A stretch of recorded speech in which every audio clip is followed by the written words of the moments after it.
So good morning to everybody. We're here with another segment with the Call to Be Different. With our segment, The Importance of Good Leadership. I'm honored this morning to be in Springfield, Ohio with the Honorable Dr. Glenn Walter, who is all about servant leadership and serving God's people. So this morning we're going to talk about the importance of good leadership. I was able to sit down with the Honorable Bishop Derek Reeves at End Time Apostolic, and he did a tremendous job.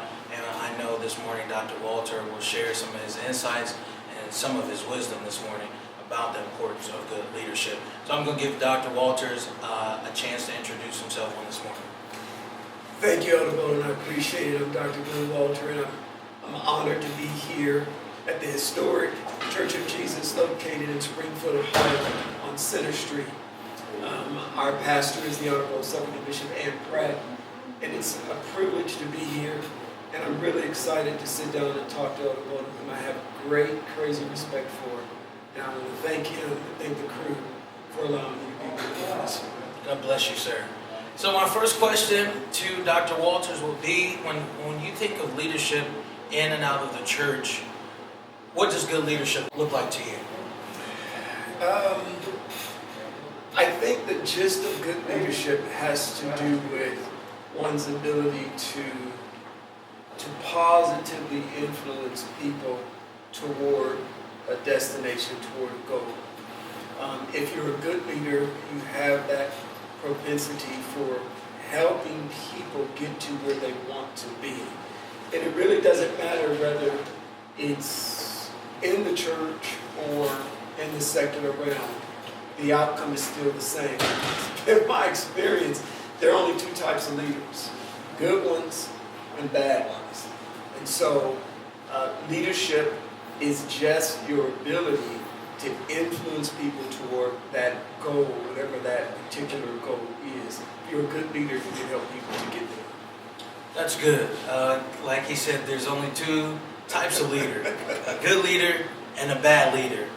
Knowing that you grew up in Youngstown under the late Bishop Norman L. Wagner, what are some of the things that he taught you as a young man when it came to leadership and leading people? And that's a really good question. Well, Bishop Wagner was a mixture of traditionalist, and yet he was very contemporary. So I learned an eclectic style of leading people to be what is needed when it's needed. There's a time for traditional ritual, whether you're having communion service at church and you're dealing with the ecclesia and all the things that go into the sacredness of communion. Traditional leadership is required. But Bishop Wagner also went to the playground, and he would watch us play basketball. He would go down to Volley Rogers football fields on Saturday morning and watch the young brothers play football. So he was touchable, he was accessible. He knew how to speak the language of young people. And he also had a brand that was so distinct and different. When he would come to the playground, he would still have his suit. And so he wasn't a drug dealer, he wasn't a pimp, and he was driving a Lincoln Town car. So we was like, who is this black cat, man? First it was like, I think he Youngstown undercover. Right. I think he trying to catch a seller. But he blended traditionalism with contemporaryism, and he had an eclectic style. And so those are the lessons I learned. I learned, don't be too serious that people can't receive you, but don't show up ignorant to teach where people won't listen to you. That's good. So we'll go into our next question here. So when we look at the traditional church and we look at the contemporary church, give us a time where you've been in the midst of a church or organization where you have both a younger generation and an older generation, but you're trying to move them into the 21st century. But on one hand, they don't want to go, but on the next hand, you're looking for something new. How do you lead those type of people? Well, when you figure that out, I want you to write a book. how it works. I think for the first time in my life, we're looking at 4, possibly 5 generations in a church service at any given time. You know, you have your traditionalist, old school generation, veterans. Then you got baby boomers. Then you have Gen Xers. Then you have millennials. Now you got Gen Z.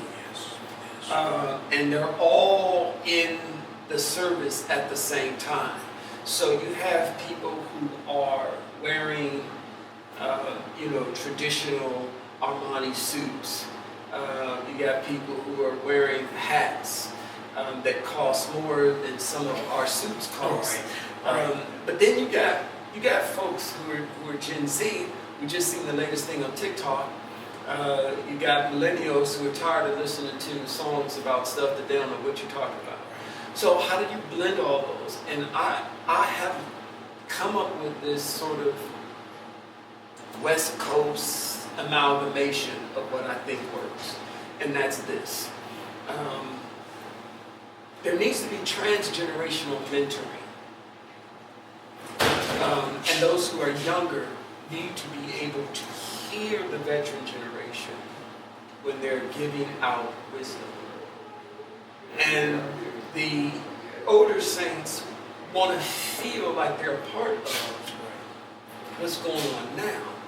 So there's got to be this transition of generational mentoring that takes place. And I try to encourage that. I try to encourage mothers to go sit in Sunday school classes with young people. That's good. And just listen to the vibe, listen to what they're saying. I have partnered young people to go to listen to the mothers' meetings. Good. And the younger brothers just go sit in the deacon's meeting and hear how by playing golf with the supervisor you get the promotion, learning how to vibe, learning how to not be so hostile, not be so angry. And you learn that through a process of connecting yourself with positive people. It's not easy. Because it's been my experience that what most generations want, they're not afraid of change. They just want to be in charge of the change. So if you leave it up to millennials, they want to listen to the Crayon Sunday morning. If you leave it up to the veterans, they want to go old school, Mahalia Jackson, James Cleveland. So there has to be a blend, and you have to include everybody in your leadership cabinet. So if I'm the leader, I need young people to be in that cabinet. Otherwise, they feel disenfranchised. So finding the blend to do that is very, very delicate. But if we don't do it, somebody's going to feel alienated. I see. Those are some very good points. I think what Dr. Walter said, with it being 5 generations, some preachers may not know what TikTok is, or Twitter, or Instagram. Right. And even Twitter is becoming, it's over. It's over. It's over. So people, even that I work with, they're 19, I'm 28, they're like, do you know what TikTok? Do you know who this? I don't know, because these are generations that are moving so fastly with social media and all of these different things going on. So my next question to you, Dr. Walter, would be about mentorship. Let's talk about the breakdown that has happened with mentorship. When did it happen? Why is it happening? And can you share your thoughts on that? Man, you need Cornell Well and Noel Jones to be here this morning to answer these questions. I can tell you this, having traveled this country and having traveled across those ponds called oceans several times, there is definitely a deficiency, and I would say probably in 3 categories that I see, particularly in churches. Not so much as in the secular realm, but in churches. There is a deficiency in leadership. There is a deficiency in vision. And a major deficiency in strategic planning. Brothers don't have a plan. They don't have a vision, and often there's just a lack of leadership. So when it comes to the mentoring component, it's missing in a lot of our churches because we have placed so much emphasis on the traditional rituals that we still need. There has to be a distinction. But in doing so, we have lost the need to connect to the other generation. And Elder, my experience has taught me, long before the pastor gets up to preach his or her sermon, people have already made a decision about that church culture. I don't belong here. I don't belong here because I wasn't greeted properly when I came in. I don't belong here because I came in jeans and you made me feel like I shouldn't be here. I don't belong here because the hostility that I faced from your congregation eyeballing me because I'm a single mom with 3 kids, about 3 different brothers. Y'all don't want me here. So mentoring has to transcend that gap of, first, I'm only going to stay if I feel like I belong. And then if I feel like I belong, then I'll believe. And then if I believe, I'll become whatever it is that God has designed for me to become. But first I got to feel like I belong. Mentoring has broken down because we're not training our people to be more accepting of a culture that has rejected traditional churchology. So you can't mentor people if you're trying to clone them. They don't want to be cloned. They just want to be accepted and loved. And that's not going to happen if they don't feel like they belong here. They're not going to stay, they're not going to believe. They'll never become what God wants them to become. So I think the truncated answer would be, you have to feel like you belong before you can be mentored. I'm not going to sit under anybody that's trying to clone me. We got enough religious sycophants. Yes, a master, yes, a master. I don't need you doing that, man. Right. Do you have a brain? Or do you need to go see the wizard and get your brain? So mentoring has to be that connectivity that happens because people feel like they belong in this culture. And if they don't feel like they belong, we got some problems. Those are some very good points. My next point or question to you would be, seeing that we endured COVID-19, seeing that we endured the churches being shut down. Yes. What is next for the church? Do you believe that some people won't come back? They'll be virtual only? What do you see as a whole? What is next for the church? That's definitely going to happen. There are some people who are not coming back. Now we might as well accept it. I know, people don't pray. Randala, don't come back. Okay? Right. And, stop speaking in tongues, they're not coming back. Yeah. So let's accept that. Yeah. And let's be diverse enough to minister to that segment of the community that's not coming back. They don't need to be shut out. But here's what I think is the solution. I believe that the real solution is market ministry. Churches are going to have to become diverse. Diverse in their thinking. Thinking patterns have to change. Diverse in, all right, so you live on the east side, I live on the west side. The church is located on the north side. All right, so you need to open up a ministry in the area where you live and function there at Easton, function there at Polaris, function there at whatever your area is. Take your ministry outside of that house and start a market ministry in that venue. And as you build people, then they'll come to your cell. I'll do the same on my side. And then maybe once a month, we'll all come down to the main headquarters. But if we don't diversify the market ministry, become more visible in what we are to do, it's over. Because people are not going to come to listen to your Easter cantata. I don't hear it. So unless we find a way to attract this generation, it's over. And Elder, I hope your viewers don't cut you off when they hear my comment under anything. Sure. But our seniors aren't going anywhere. We just have to be mindful to love them and make them included in what we're doing. I'm after that 18 to 40 group. And the reason why I'm after that 18 to 40 group, because they're not the church of tomorrow, they're the church of right now. And if I don't reach them, we can forget about the 8, 9, 10-year-olds. I'll tell you who will reach them. A Gucci man will reach them. Little Nas will reach them. A Beyonce will reach them. So unless we're just going to relegate them off, we better start singing a different song that they want to hear, or else we're going to have some serious problems. So when we look at things of that nature, we got Beyonce. I don't even know because I don't listen to rap, but Jay-Z. You say Beyonce, everybody stops. So myself, I thank God for my family being in the church. Went to Sunday school, went to vacation Bible school, went to prayer night, all night prayer, Tuesday night missionary, Wednesday night Bible study, Thursday night revival. They used to run revivals for 2 weeks.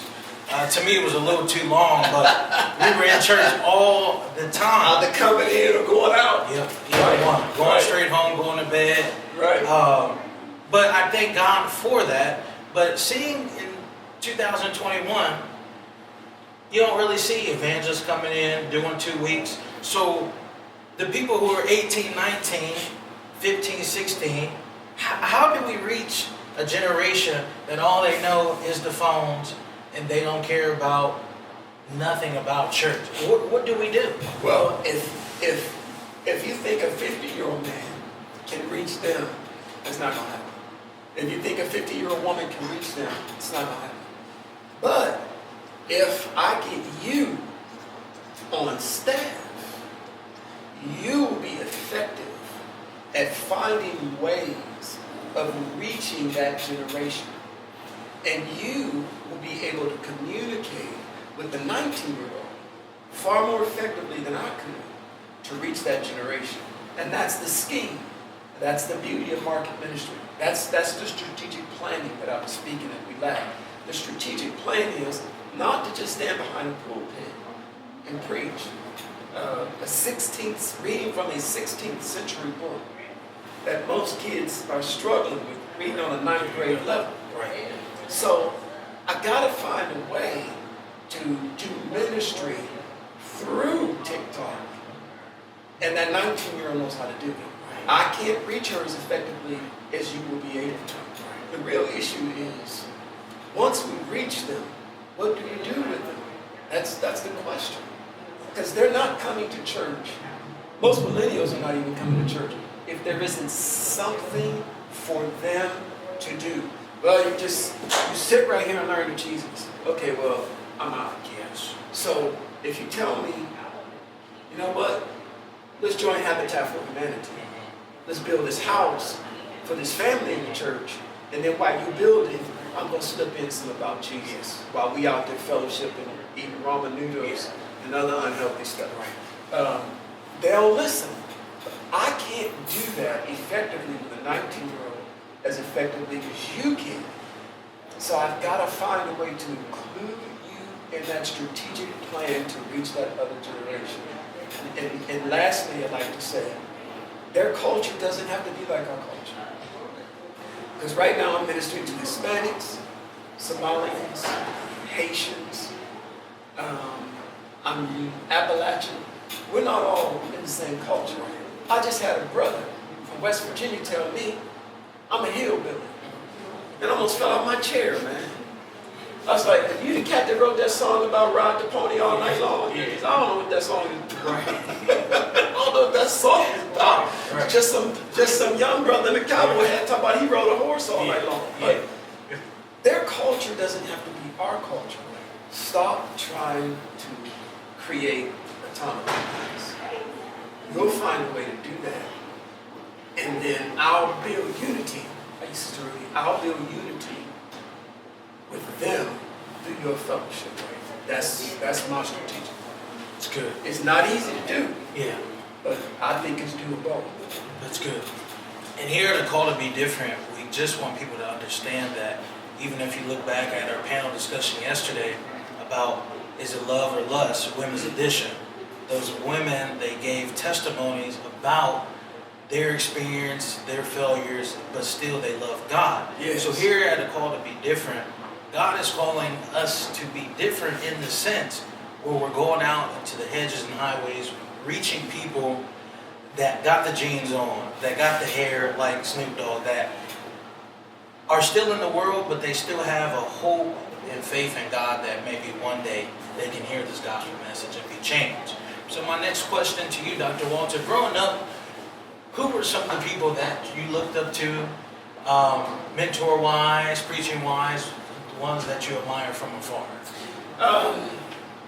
Man, that's a good question. So obviously there was Norman Wagner. Norman Wagner was the quintessential traditionalist. So I loved him because his game was always tight. He was always cut, fresh, and that appealed to me. Plus he was a brother who was making an honest living. But Norman Wagner was a hardcore traditionalist. But when I would listen to Noel Jones, and Noel would take Shakespeare and Plato and Sigmund Freud, and you end up learning about Jesus. And I was like, either this cat is smoking some crazy off the people gold, or he has found a way to mix theology with philosophy, with psychology, and make it all work. So I admire him. I used to listen to Max Robinson. You probably don't remember Max Robinson. He was an ABC newsman and he had an afro, and I was feeling his articulation. So I was impressed by movers and shakers, brothers who were building things. If you were brilliant, you were a builder. I was feeling your vibe. You could only listen to Parliament and George Clinton and Bootsy, and you had to smoke a bunch of weed to listen to the cats, because I don't know what they were talking. I still don't know what they were talking about. Sure. But I was attracted to the people who were builders. And I was fortunate enough to have my mother and father and uncles and aunts, and so there was a village around me that kept me inspired by wanting to build something. And as long as you were building something constructive, man, I was interested in it. So they kind of played a role in my life, watching those scenarios play out. Good. My last two questions for you would be, if a young person is contemplating ministry, or they're in the ministry but feeling as though they're behind on where they should be, what words of wisdom would you give to them as far as leadership-wise? Just some wisdom overall. Well, first of all, I would love for them to do what Paul did when he took in Timothy, what Barnabas did when he took in his protege, what Elijah did when he took in his protege.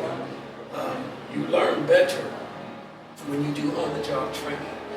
Ministry is more than just theoretical, learning 66 books and a bunch of doctrinal stuff and a group of dumb bylaws that nobody even pays attention to, constitutions. You learn best when you get to see people do ministry. So my suggestion would be, get with someone you respect, someone that you have admiration for, and watch how they do ministry. Because you're going to learn. It's not about how smart they are. It's not about how much they have. But you're going to see them suffer. You're going to see them get talked about. You're going to see them get lied on. And you need to see how they respond to those variables so you will learn how to deal with life's ups and downs. That's what I would strongly encourage you. Get with someone so you can watch them cry, watch them overcome, watch them pray for people who hate them. Watch them go pray for people who try to get rid of them. And see how they handle that. And that'll teach you more about ministry than any book other than the Bible will ever teach you. That's wonderful. And that is very true. Some of the people that do you wrong, they'll call you and say, pray for my mom, she got cancer. Would you come in and say this and that? But you got to show them always the love of God. So my next question to you, what would you say to someone who has been hurt by the people that they trusted from a leadership point and then from just being a normal saint? Because some saints feel as though this pastor did not attend the funeral. Yes. They failed to call. Yes. What do you say to them? Well, first, they should buy my book, Triumph. Buy his book on Amazon. It's coming out. It's coming out. You should make that a part of your library. Go back to my previous statement. I would say that they're going to go through a metamorphosis. And the metamorphosis is this. As a caterpillar, people try to step on you. They try to flip you off the porch railing because they didn't want you. You were ugly, you weren't attractive, they didn't want you around. You were an eyesore, you were a dissident, they didn't want to see you. They didn't want to see you. So you felt that rejection. They didn't come pray for your mom. My mom was in the hospital, man, for weeks. Her own pastor didn't come see me. I know what that pain feels like, to be wrongfully dismissed for no reason. That's the caterpillar. And it's a tough place to be in. But watch this. So, then you go into a cocoon. That's when you like, done. None of y'all Negroes better not sit down and say, I'll do, let me roll up on your Walmart, because I'll do your shit. And you're hurting, and you're grieving. They didn't see a family member. Your mom paid files for 20 years. They didn't bring no chicken, they didn't nothing. But then you go into a cocoon. And as you go into that cocoon, there's a struggle. The struggle is you're developing. You're changing. Because you're seeing pastors aren't perfect. Yeah. Deacons aren't perfect. Trustees aren't perfect. People act out of their soul. They act out of their own soulish motives. I don't like him, so get rid of him. She preaches better than me, so I don't want her preaching. They're younger and they're more handsome. I don't want them around. And we thought that they were perfect, but they're not. So that's that struggle in that cocoon. And if you cut that cocoon open, before that caterpillar has developed, you mess up its life. So the past 3 years of my life have been in a cocoon. But I wrote some great books from that cocoon. I've learned how to deal with people's imperfections better. I've prayed for people that did me wrong. All right, so I wasn't crying on the side of the bed hollering out their name. Like, we ain't saying all that, because I don't want no lightning to come down. Right. But I did pray for them. But now the cocoon is open. And whatever I was when I went in there, now I got to strengthen my wings. And everybody wants to see me now because of all this brilliancy and color and vibrancy, and I'm this sun-kissed thing. Oh, you're still doing it. But you weren't with me in the cocoon. So that's the process. And that's what I would say to them. I would say, that's what you go through in that process. And God brings you out of that cocoon. Only He can. And nobody can say, you need to get over that, you need to get over that. Pay them no attention. Because they don't know how long you need to be in that cocoon. They should be grateful that you're not trying to hurry them out. Because you heard them come out and you body slam somebody in the park, have them in the head. So stay in the cocoon. Go through your healing. Allow God to heal you. And He'll bring you out differently. And your life will be better. Stop tripping off of church folk because they do dumb stuff. They do wrongful things. Everybody in the church is not perfect. Truth be told, I'm not either. But at least now as a leader, I'm super mindful and conscientious about the people that I'm responsible for. I don't want to hurt them. So that would be my response. That's wonderful. In these segments, we want to be, open and honest. I love just asking questions because there's two sides to leadership. There's the side that you see on Sunday morning, and there's the side that you don't see driving home after being heard talked about. But I want to thank Dr. Walter for being open and honest about the importance of good leadership. And I like to pick his brain because he's a pastor, he's a preacher. He's going to tell you like it is 100%. He's not going to sit here with his robe on and say, I have not been through anything. But he's going to show you, like he said, after staying in the cocoon, how God can flourish you and bless you. So I want to thank all of my viewers for tuning in this evening, this afternoon, whenever you may view this. I want to shout out Stephen Eaton for being our photography, videography on this morning. And I just want to thank everybody this morning. As the saints are coming in, God bless you. We just want to thank everybody this morning.